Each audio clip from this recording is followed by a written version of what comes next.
আজ উত্তরবঙ্গে অনুষ্ঠিত হল ওয়েস্ট বেঙ্গল ট্যালেন্ট সার্চ 2025 এর পরবর্তী দুই পরীক্ষা কেন্দ্র। কোচবিহার জেলার মেখলিগঞ্জ ব্লকের আলোকঝাড়ি হাই স্কুলে প্রায় 300 শিক্ষার্থী অংশগ্রহণ করেন। সেন্টার ইনচার্জ শ্রী দেবুল বর্মন পরীক্ষাটি অত্যন্ত সুশৃঙ্খলভাবে পরিচালনা করেন। একই সঙ্গে জলপাইগুড়ি জেলার ময়নাগুড়ি ব্লকের সাপটিবাড়ি হাই স্কুলে 600 শিক্ষার্থী পরীক্ষায় অংশগ্রহণ করেন। উভয় কেন্দ্রে উপস্থিত ছিলেন উত্তরবঙ্গের চিফ কনভেনার শ্রী গণেশ চন্দ্র রায় এবং স্থানীয় শিক্ষক ও স্কুল কমিটি সদস্যরা পরীক্ষার সুষ্ঠু পরিবেশ নিশ্চিত করেন। পরীক্ষা অনুষ্ঠিত হয় বিকাল 2টা থেকে 4টা পর্যন্ত। স্থানীয় প্রশাসন, স্কুল কমিটি এবং শিক্ষাপ্রেমীদের সক্রিয় সহায়তায় এই পরীক্ষা সুষ্ঠু ও সফলভাবে সম্পন্ন হয়। উত্তরবঙ্গের শিক্ষার্থীদের মেধা ও প্রতিভা যাচাই করার এই উদ্যোগ শিক্ষাবিদদের কাছে অত্যন্ত গুরুত্বপূর্ণ বলে বিবেচিত হয়।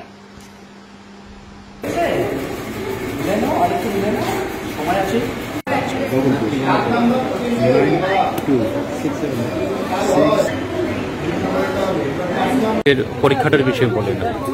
হ্যাঁ, আজকে রবিবার, আজকে আমাদের এখানে পরীক্ষাটা হচ্ছে আলোকঝাড়ি হাই স্কুলে নব পরিবর্তন ধারা ট্যালেন্ট সার্চ এক্সাম পরীক্ষা চলছে।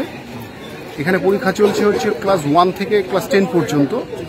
আমাদের মোটামুটি এখানে এই সেন্টারে টোটালি 350 জনের মতো পরীক্ষা দিচ্ছে, ছেলে মেয়ে মিলে। আশপাশের যে সমস্ত স্কুলগুলো রয়েছে সমস্ত স্কুল থেকেই বাচ্চারা অংশগ্রহণ করেছে এই স্কুলে। আপনার নাম পরিচয়টা? হ্যাঁ, আমার নাম দেবুল বর্মন, আমি শোলমারি হাই স্কুলের শিক্ষক, জিওগ্রাফি টিচার। আর আজকের পরীক্ষার ইনচার্জ আমি। এখানে পরীক্ষাটা আমি সফলভাবে করবার জন্য আমাকে দায়িত্ব দেওয়া হয়েছে। আমি সেটা দেখছি কীভাবে হচ্ছে। সকাল মোটামুটি 2টো থেকে আমাদের পরীক্ষা চলছে, 2 ঘন্টা পরীক্ষা। আমাদের 4টার দিকে মোটামুটি পরীক্ষা শেষ হয়ে যাবে। আজকে আর কোথায় কোথায় পরীক্ষাগুলো হচ্ছে এবং এটা কি গোটা রাজ্যে হচ্ছে? আজকে আমাদের এই রানীহাট আলোকঝাড়ি হাই স্কুল এবং সাপটিবাড়ি হাই স্কুলে পরীক্ষা হচ্ছে। এই পরীক্ষাটা ওয়েস্ট বেঙ্গল প্রাইমারি বোর্ড এবং সেকেন্ডারি এডুকেশনের যে সিলেবাস রয়েছে মধ্যশিক্ষা পর্ষদের, সেই সিলেবাসকে বেস করে কম্বাইন্ড এক্সাম 100 মার্কস, অর্থাৎ প্রত্যেকটা সাবজেক্ট 15 মার্ক করে টোটাল 100 মার্কস। আমাদের এই পরীক্ষাটা অন্যান্য পরীক্ষা থেকে পুরোপুরি আলাদা, কারণ 6 থেকে 10 পর্যন্ত আমাদের ওএমআর শিটে পরীক্ষা হয়।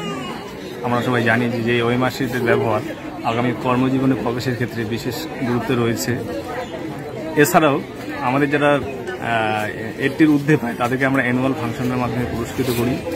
পড়াশোনার ক্ষেত্রে তারা ইন্সপায়ার্ড হয় এবং ভবিষ্যতে তারা অনেক জায়গায় যেতে পারে এবং সমাজের বিভিন্ন ক্ষেত্রে অবদান রাখতে পারে। আমাদের মূল উদ্দেশ্য হচ্ছে ছাত্রদের পরীক্ষা সংক্রান্ত ভয়ভীতি দূর করা। যখন তারা অ্যাডাল্ট হয়ে যাবে, অর্থাৎ প্রাপ্তবয়স্ক হয়ে যাবে, বিভিন্ন জায়গায় গিয়ে যখন তারা পরীক্ষা দেবে তাদের মধ্যে যাতে কোনো ভয়ভীতি বিরাজ না করে, এটাই আমাদের মূল লক্ষ্য। পরিষ্কার দেওয়া বৃত্তির কোনো ব্যবস্থা আছে নাকি? এটা আমাদের যারা 90-এর ঊর্ধ্বে পায় তাদের আমাদের সেন্ট্রাল যে অফিসগুলো থেকে আসার পরে ওরা বৃত্তির ব্যবস্থা করে, সমস্ত কিছু ওরাই দেয়। আপনার নাম পরিচয়টা? আমার নাম গণেশ চন্দ্র রায়, আমি এই পরীক্ষাটা উত্তরবঙ্গের চিফ কনভেনার। ধন্যবাদ।